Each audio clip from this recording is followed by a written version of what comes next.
اعوذ باللہ من الشیطان الرجیم بسم اللہ الرحمن الرحیم مولاي صل وسلم دائما ابدا على حبیبک خیر الخلق كلهم هو الحبیب الذی ترجى شفاعته لكل حول من الاحوال مقتحم یا ربی بالمصطفى بلغ مقاصدنا صلی اللہ علیہ وسلم واغفر لنا ما مضى یا واسع الکرم مولاي صل وسلم دائما ابدا على حبیبک خیر الخلق كلهم۔ الہدایہ قرآن کلاس میں دورہ قرآنی انسائکلوپیڈیا میں تمام شرکائے کلاس اور تمام دوستوں کو خوش آمدید۔ بحمد اللہ تعالی ہمارا موضوع انسائکلوپیڈیا کے اعتبار سے دوسرا موضوعات انسائکلوپیڈیا میں دوسرا موضوع الایمان باللہ تعالی۔ اس کے تحت ٹاپک نمبر 11 الدعوۃ الی توحید اللہ تعالی، یہ ہم اسٹڈی کر رہے ہیں، جس میں 10 حوالہ جات لاسٹ لیکچر میں ہم نے بحمد اللہ تعالی اسٹڈی کر لیے ہیں۔ آج ہم حوالہ نمبر 11 پڑھیں گے۔ اللہ پاک ہمیں تادم آخر اس عظیم عمل پر استقامت عطا فرمائے۔ اللہ پاک ارشاد فرماتے ہیں سورۃ الاعراف سورۃ نمبر 7 آیت نمبر 172 اینڈ 173۔ اعوذ باللہ من الشیطان الرجیم بسم اللہ الرحمن الرحیم۔ وَإِذْ أَخَذَ رَبُّكَ مِنْ بَنِي آدَمَ مِنْ ظُهُورِهِمْ ذُرِّيَّتَهُمْ وَأَشْهَدَهُمْ عَلَىٰ أَنفُسِهِمْ أَلَسْتُ بِرَبِّكُمْ قَالُوا بَلَىٰ شَهِدْنَا أَن تَقُولُوا يَوْمَ الْقِيَامَةِ إِنَّا كُنَّا عَنْ هَٰذَا غَافِلِينَ أَوْ تَقُولُوا إِنَّمَا أَشْرَكَ آبَاؤُنَا مِنْ قَبْلُ وَكُنَّا ذُرِّيَّةً مِّن بَعْدِهِمْ أَفَتُهْلِكُنَا بِمَا فَعَلَ الْمُبْطِلُونَ۔ اللہ پاک ارشاد فرماتے ہیں کہ وَإِذْ أَخَذَ رَبُّكَ، اور یاد کیجئے جب نکالا ربو کا آپ کے رب نے من بنی آدم، بنی آدم کو، آدم کی اولاد کو، من ظہورہم ان کی پشتوں سے، ان کی نسلوں کو نکالا، ذریتہم ان کی نسلوں کو نکالا، من ظہورہم ان کی پشتوں سے، ذریتہم ان کی نسلوں کو نکالا، وَأَشْهَدَهُمْ اور گواہ بنایا ان کو۔ شہیدہ یشہد، اس کا مطلب ہوتا ہے گواہی دینا، شہیدہ اس نے گواہی دی، یشہد وہ گواہی دیتا ہے یا دے گا۔ اور اگر یہ ثلاثی مزید فی میں چلا جائے، باب افعال بن جائے، اشہد یشہد، اشہد ماضی اور مضارع یشہد، تو اس کا مطلب ہو جاتا ہے کہ گواہ بنانا، کسی کو گواہ بنانا، خود گواہی نہیں دینا بلکہ کسی کو گواہ بنانا۔ وَأَشْهَدَ اور گواہ بنایا ہم ان کو، عَلَىٰ أَنفُسِهِمْ ان کی اپنی جانوں پر۔ اور کیا فرمایا؟ فرمایا أَلَسْتُ بِرَبِّكُمْ۔ لستو جو ہے یہ لیسا سے واحد متکلم کا صیغہ ہے۔ لیسا کی بھی گردان ماضی کی طرح ہوتی ہے، جیسے ماضی فعل ماضی کی ایک صیغے کی گردان ہوتی، 14 صیغے بن جاتے ہیں، اسی طرح لیسا کی بھی گردان ہوتی فعل ماضی کی طرح۔ تو لیسا سے واحد متکلم کا صیغہ لستو، کہ میں نہیں ہوں، لیسا کا مطلب نہیں۔ لستو کیا میں نہیں ہوں، بربکم تمہارے رب۔ قالو تو سب نے کہا، وہ سب بول اٹھے، بلا کیوں نہیں تو ہی ہمارا رب ہے؟ شہدنا ہم گواہی دیتے ہیں، ان تقولوا یوم القیامت، اب اللہ پاک فرما رہے ہیں کہ ایسا ہم نے کیوں کیا کہ تمام انسانوں کی ارواح کو جب پیدا کر لیا تو تمام انسانوں کی ارواح ایک جگہ پر جمع کر کے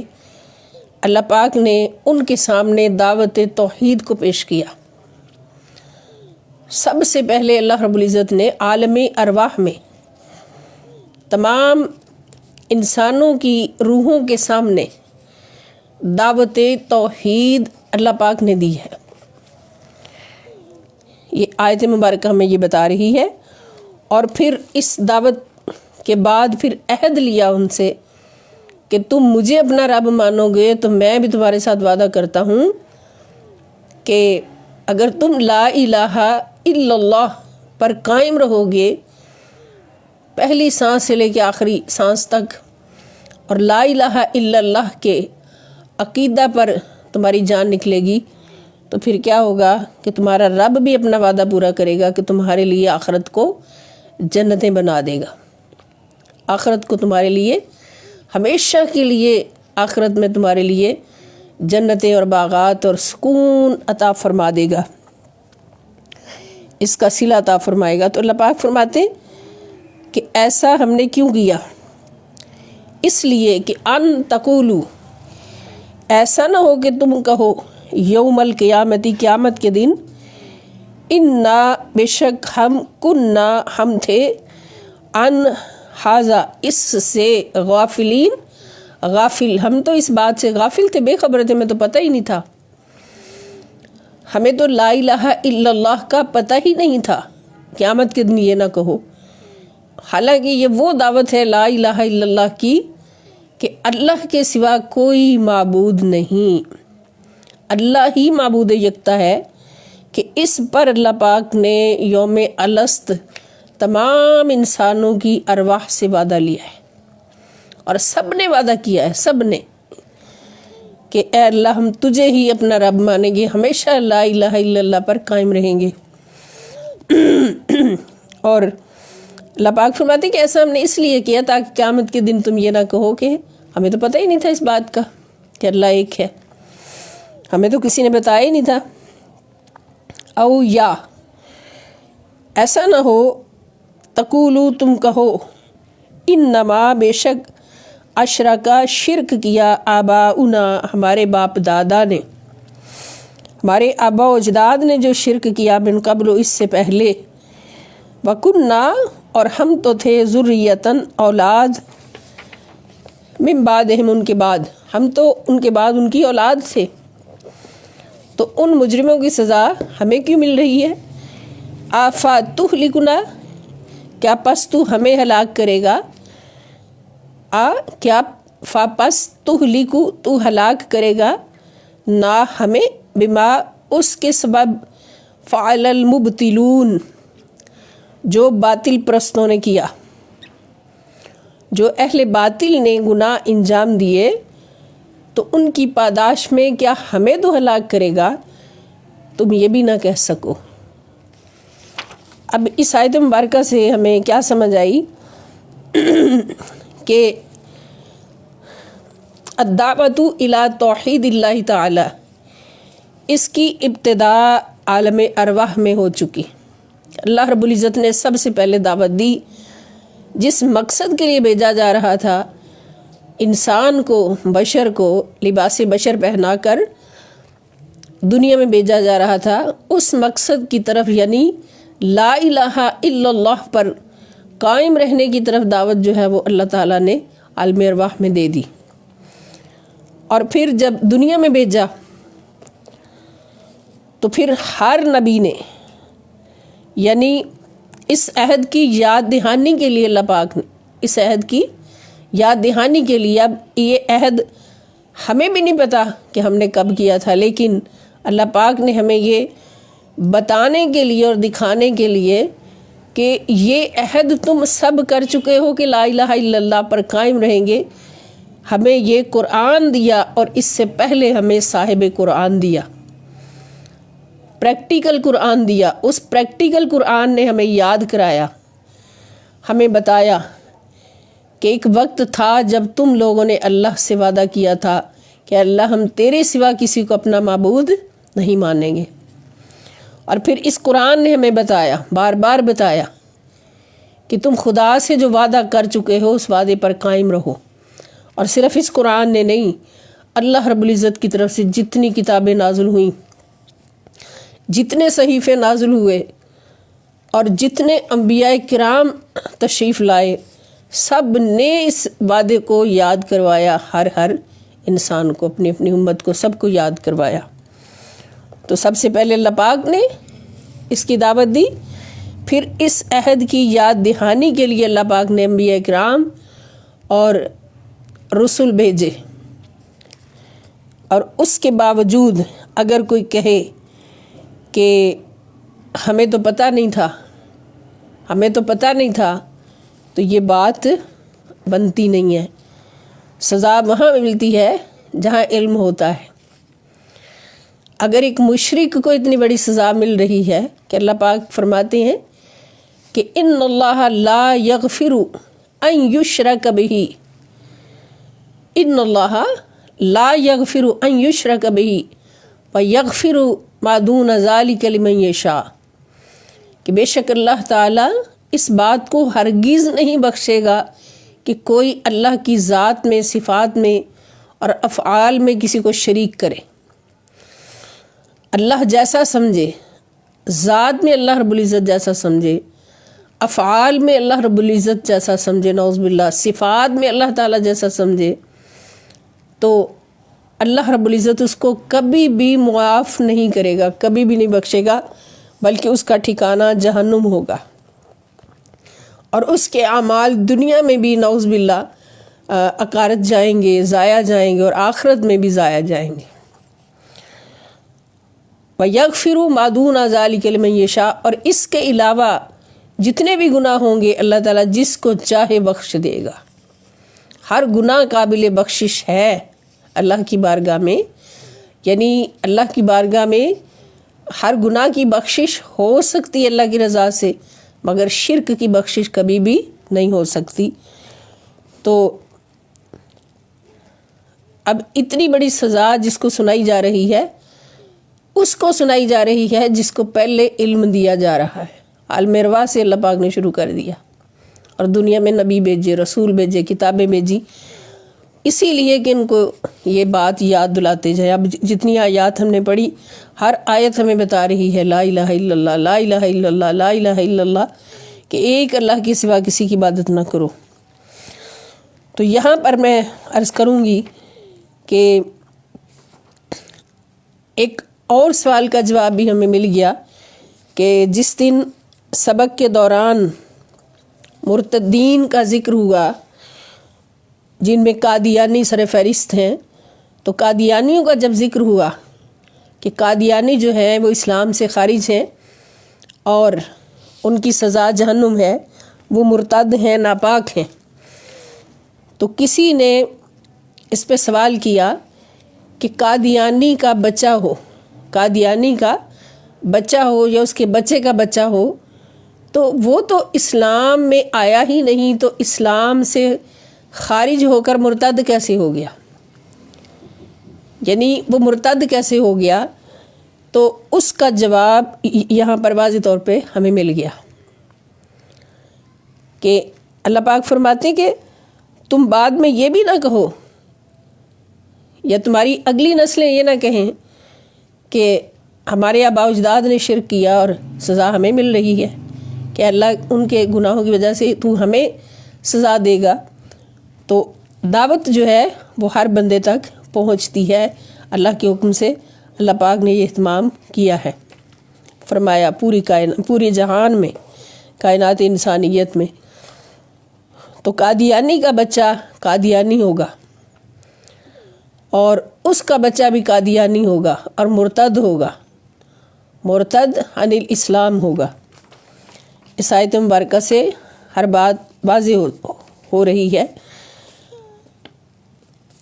یہ سورۃ الاعراف، سورت نمبر 7، آیات نمبر 172 اور 173۔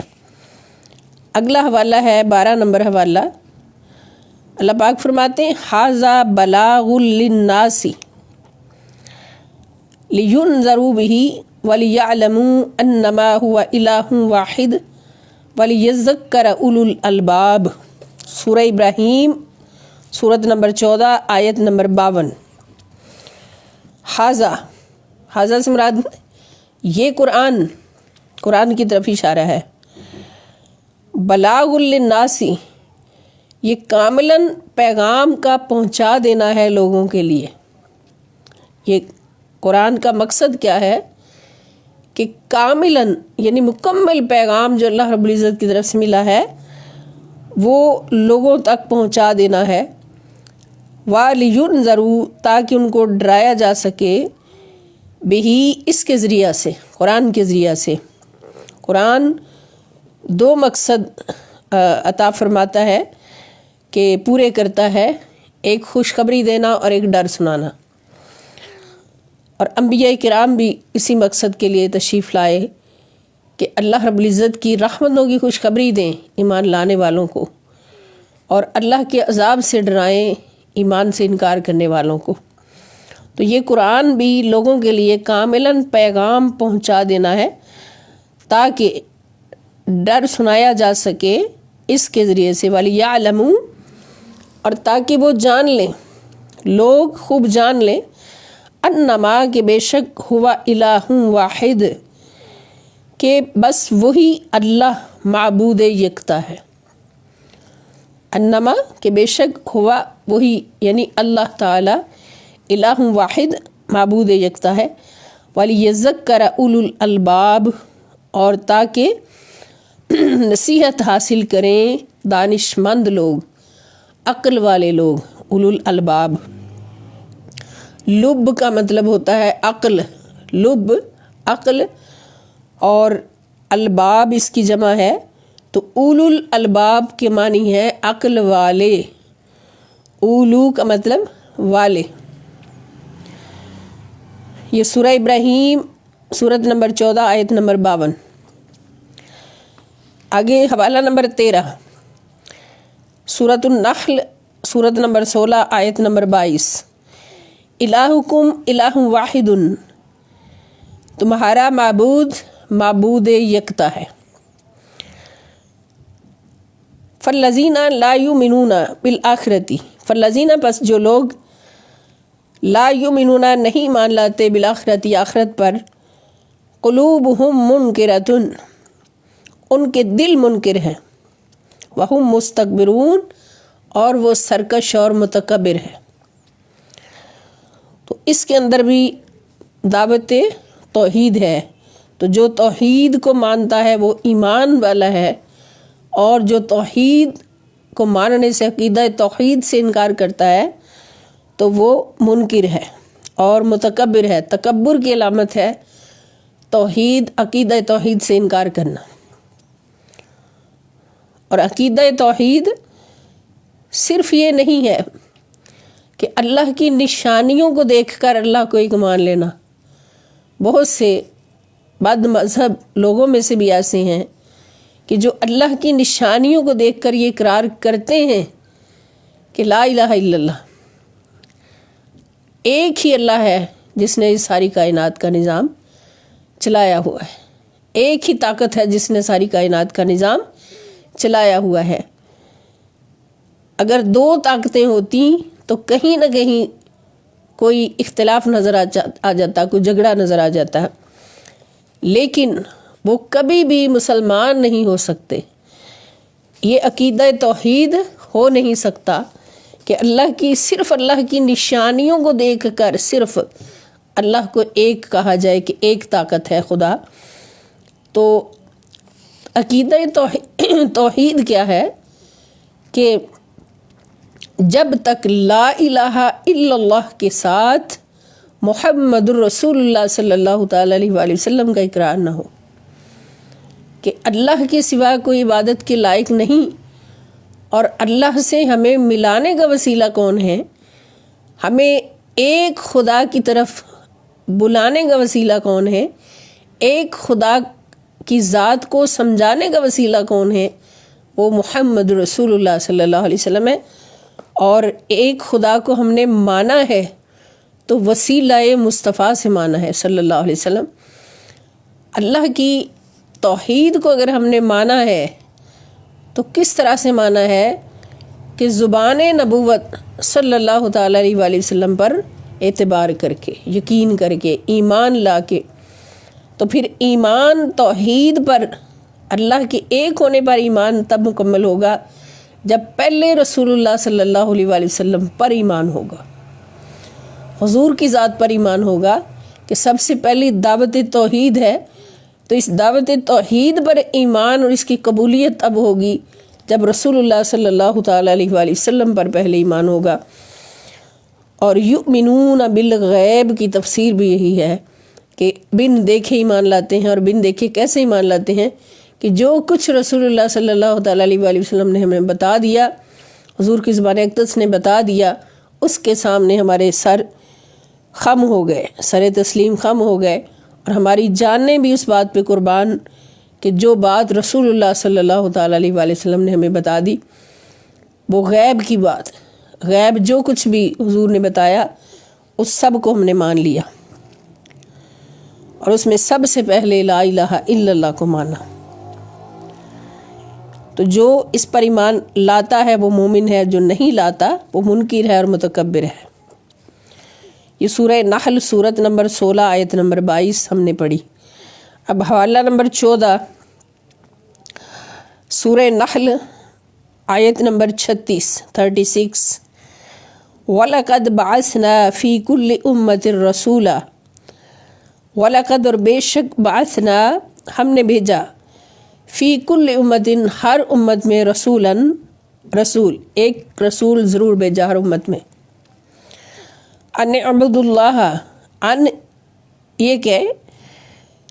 اے لوگو اعبد اللہ عبادت کرو اللہ تعالیٰ کی، واجتنبوا الطاغوت اور طاغوت یعنی شیطان اور بتوں کی اطاعت اور پرستش سے بچو۔ طاغوت کا مطلب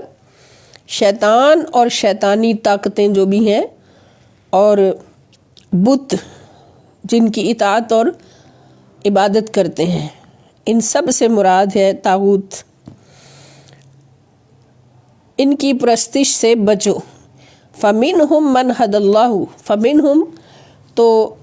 ان میں سے بعض ایسے لوگ نکلے، من جن کو ہد اللہ ہدایت دے دی اللہ پاک نے، جن کے مقدر میں اللہ پاک نے ہدایت لکھ دی، وَمِنْهُمْ اور ان میں سے بعض ایسے بھی، من حقت علیہ الضلالۃ، من جن پر حقت ثابت ہو گئی، علیہ اس پر الضلالۃ گمراہی،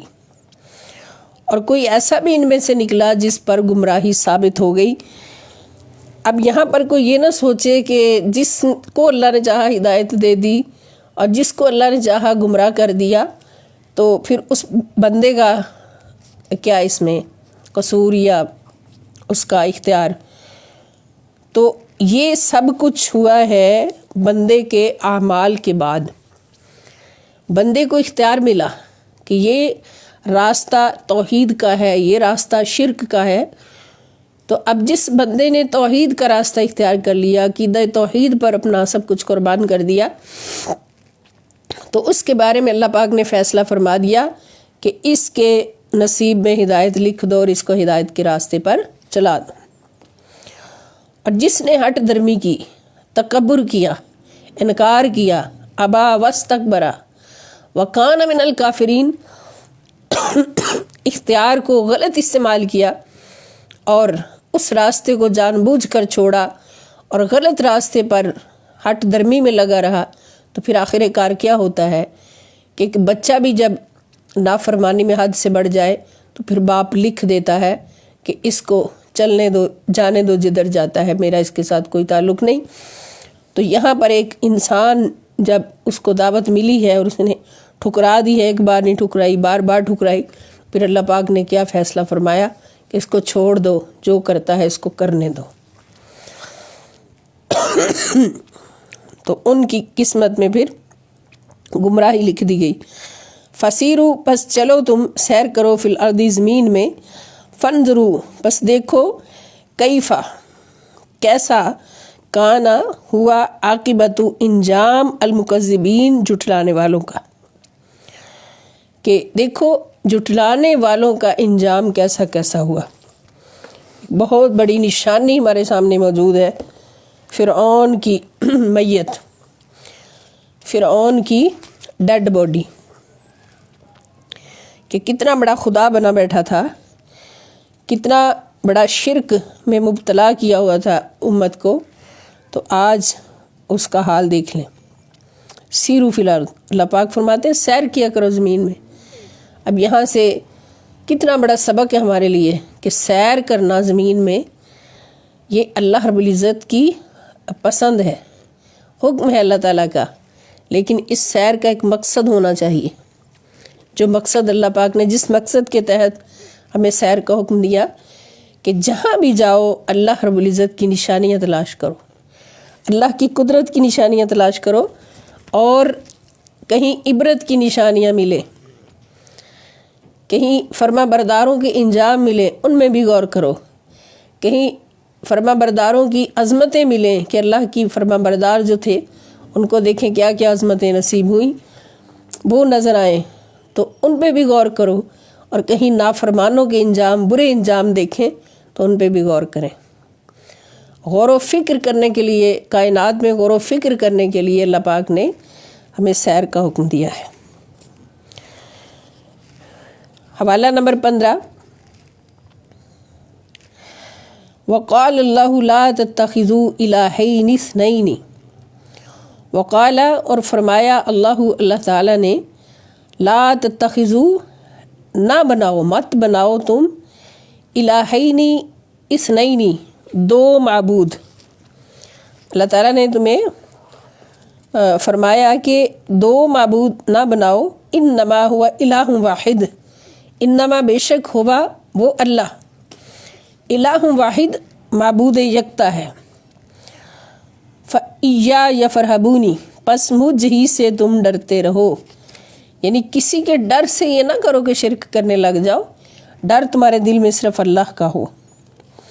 وَلَهُ اور اسی کے لیے ہے، ما جو کچھ فی السماوات آسمانوں میں ہے، والارض اور زمین میں ہے، وَلَهُ الدِّينُ واسبہ اور اسی کی فرما برداری واجب ہے، وَلَهُ الدِّينُ اور اسی کی فرما برداری واسبہ واجب ہے۔ افغیر اللہ تتقون کیا اللہ کے سوا کسی اور سے تم ڈرتے ہو؟ افغیر اللہ کیا اللہ کے سوا کسی اور سے تتقون تم ڈرتے ہو؟ یہ سورہ نحل سورت نمبر 16 آیت نمبر 51-52، اس کے اندر بھی شرک کی نفی اور دعوت توحید ہے اللہ کی طرف سے۔ حوالہ نمبر 16، قل انما انا بشر مثلکم یوحی الی انما الہکم الہ واحد۔ قل آپ فرما دیجئے، انما بے شک، انا میں تو صرف، بشر ظاہری خلقت یعنی بشر ہونے کے ناطے، مثلکم تمہاری مثل ہوں، یعنی میں تو صرف بشر ہونے میں تمہاری مثل ہوں، اور دکھاؤ مجھے کہ اس کے سوا تمہاری مجھ سے کیا مناسبت ہے۔ اے انسانوں، اے مکہ والو، میں تو صرف بشر ہونے کے نسبت سے تمہاری مثل ہوں، یعنی تم بشر ہو تو میرا بھی یہ جسم پاک جو ہے بشر ہے، صرف یہ مثل ایک یعنی مناسبت ہے ہمارے اندر، اس کے سوا اور مناسبت مجھے دکھا دو کیا ہے۔ اب میرے اور تمہارے درمیان فرق کیا ہے، میری عظمت تمہارے اوپر کیا ہے کہ یوحا الیہ کہ میری طرف یہ وحی بھیجی جاتی ہے، یوحا بھیجی گئی ہے، الیہ میری طرف وحی، انما کہ بے شک الہکم الہ واحد کہ تمہارا معبود فقط معبود یکتا ہے، تمہارا معبود فقط معبود یکتا ہے۔ یہ وحی میری طرف آئی ہے تو تم میں سے کون ہے جس پر یہ وحی آئی؟ یا اللہ کی وحی کے انوار و تجلیات میں جو ڈوب جاتا ہے وہ کون ہے میرے سوا؟ سبحان اللہ۔ فمن کان یرجو لقاء ربہ، فمن بس جو شخص بھی کانا یرجو یہ رجا رکھتا ہے، یہ امید رکھتا ہے کہ لقاء ربہ اپنے رب کی ملاقات کی، تو جو بھی تم میں سے اپنے رب کی ملاقات کی امید رکھتا ہے فلیعمل، تو اس کو چاہیے کہ عمل کرے عملا صالحا، نیک عمل، ولا یشرک اور نہ شریک ٹھہرائے بعبادت ربہ اپنے رب کی عبادت میں احدن کسی کو بھی۔ اب اس کے اندر بھی دعوت توحید ہے، اور دینے والا کون ہے؟ محمد رسول اللہ صلی اللہ تعالیٰ علیہ وآلہ وسلم، کہ جیسا کہ پہلے عرض ہو چکا کہ سب سے پہلے الدعوت الی التوحید اللہ رب العزت نے دی، اور پھر اس دعوت کی یاد دہانی کے لیے اللہ تعالیٰ نے اپنے انبیاء رسول کو بھیجا، اور اسی سلسلے کی کڑی کہ حضور علیہ السلام ان سے فرما رہے ہیں کہ تم مجھے اپنے جیسا بشر کہتے ہو، میں فقط بشر ہونے میں تمہاری مثل ہو سکتا ہوں، مگر دکھاؤ تم میں سے کون ہے کس کے پاس یہ نوری استعداد ہے کہ اس پر کلام الہی اتر سکے سوائے میرے۔ یہ سورۃ الکہف سورت نمبر 18 آیت نمبر 110۔ اگلا حوالہ نمبر 17۔ وما ارسلنا من قبلک من رسول الا نوحی الیہ انہ لا الہ الا انا فاعبدونی۔ وما ارسلنا اور نہیں بھیجا ہم نے کوئی رسول من قبل کا آپ سے پہلے، من رسول کوئی رسول، الا مگر نوحی الیہ ہم وحی کرتے رہے، نوحی ہم وحی کرتے رہے، الیہ اس کی طرف، انہ کہ بے شک، لا الہ الا انا کہ میرے سوا کوئی معبود نہیں، فاعبدونی بس تم میری ہی عبادت کرو۔ یہ بھی اللہ پاک نے گواہی دی کہ اللہ رب العزت نے بھی ہر مقام پر اور ہر زمانے میں اپنی بارگاہ اقدس سے دعوت توحید پیش فرمائی ہے۔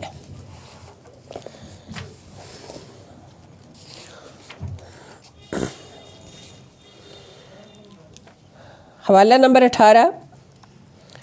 قل انما یوحی الی انما الہکم الہ واحد فہل انتم مسلمون۔ قل آپ فرما دیجئے، انما یوحی الی بے شک وحی کی جاتی ہے، یوحی وحی کی جاتی ہے، الیہ میری طرف،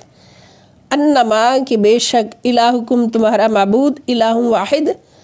معبود یکتا ہے، فہل تو کیا، انتم مسلمون تم اسلام قبول کرتے ہو، کیا تم مسلمان ہوتے ہو۔ یہ سورۃ الانبیاء سورت نمبر 21 آیت نمبر 108، اس میں بھی دعوت توحید ہے اللہ رب العزت کی طرف سے۔ حوالہ نمبر 19۔ وَلِكُلِّ أُمَّةٍ جَعَلْنَا مَنْسَكًا اور ہم نے، لِكُلِّ أُمَّةٍ ہر امت کے لیے، جعلنا ہم نے مقرر کر دی، منسکن ایک قربانی، اور ہر امت کے لیے ہم نے مقرر کر دی منسکن قربانی، لِيَذْكُرُوا اسْمَ اللَّهِ عَلَى مَا رَزَقَهُمْ، لِيَذْكُرُوا تاکہ وہ ذکر کریں، اسم اللہ اللہ کے نام کا، علی اس پر، ما رزقہم جو عطا کیا ہے ان کو اللہ تعالیٰ نے، من بہیمۃ الانعام مویشی چوپایوں میں سے، یعنی تاکہ ان مویشی چوپایوں پر ذبح کے وقت اللہ کا نام ذکر کریں جو اللہ تعالیٰ نے ان کو عطا فرمائے ہیں۔ یہ قربانی کے وقت ہوں یا عام ہر روز ذبح کرنے کے لیے، جب بھی کسی چوپائے کو، مویشی کو ذبح کیا جائے تو لازم ہے کہ اس پر اللہ کا نام لیا جائے، کسی اور کا، غیر اللہ کا نام نہ لیا جائے، اللہ کے سوا کسی اور کا نام نہ لیا جائے۔ فَإِلَٰهُكُمْ إِلَٰهٌ وَاحِدٌ کیونکہ تمہارا معبود یکتا ہے، فَلَهُ أَسْلِمُوا اور اے حبیب صلی اللہ علیہ وسلم اسی کے سامنے آج جھکا کرو، اسی کے فرما بردار بن جاؤ۔ وبشر المخبتین، اور اللہ کے سامنے عاجزی کرنے والوں کو خوشخبری دیجیے، اللہ کے سامنے عاجزی کرنے والوں کو خوشخبری دیجیے۔ اب جانور پر ذبح کے وقت اللہ کا نام ذکر کرنا یہ بھی توحید ہے، یہ بھی عقیدہ توحید ہے، اس لیے کہ جب دوسرے لوگ مشرکین ذبح کرتے ہیں جانوروں کو تو ان پر اپنے بتوں کا نام لیتے ہیں، اپنے خداؤں کا نام لیتے ہیں، تو جانور کے ذبح کے وقت اللہ کا نام لینا یہ بھی عقیدہ توحید میں شامل ہے۔ یہ سورۃ الحج، سورۃ نمبر 22 آیت نمبر 34۔ آگے حوالہ نمبر 20، فَلَا تَدْعُ مَعَ اللَّهِ إِلَٰهًا آخَرَ فَتَكُونَ مِنَ الْمُعَذَّبِينَ۔ فَلَا تَدْعُ، بس تم نہ پوجا کرو، مع اللہ، اللہ کے ساتھ، الہًا آخر، کسی دوسرے معبود کی، فَتَكُونَ، ورنہ تم ہو جاؤ گے، من المعذبین، عذاب یافتہ لوگوں میں سے۔ معذب اگر ہو زال کے نیچے زیر تو اس کا مطلب ہے عذاب دینے والا، اسم فاعل معذب، اور اگر معذب ہو زال کے اوپر زبر تو یہ اسم مفعول بن جاتا ہے، تو اس کا مطلب ہے جس کو عذاب دیا جائے، تو تم عذاب یافتہ لوگوں میں شامل ہو جاؤ گے۔ یہ 20 حوالے ہم نے اب تک پڑھ لیے ہیں الحمدللہ الکریم، توحید باری تعالیٰ کی طرف دعوت کے سلسلہ میں۔ اللہ پاک ہمیں یاد رکھنے کی اور اس پر استقامت پذیر رہنے کی توفیق عطا فرمائے، اور ہمیشہ عقیدہ توحید پر پختگی کے ساتھ زندگی گزارنے اور دوسروں کو اس کی دعوت، ان کو جو توحید پرست نہیں ہے ان تک بھی یہ دعوت پہنچانے کی اللہ پاک ہمیں توفیق عطا فرمائے کہ اس کائنات کا خالق مالک رب ایک ہے، کوئی بھی دوسرا اس میں شریک نہیں، اللہ کے اعمال، اللہ کے افعال میں، اللہ کی صفات میں، اللہ کی ذات میں کوئی بھی دوسرا شریک نہیں۔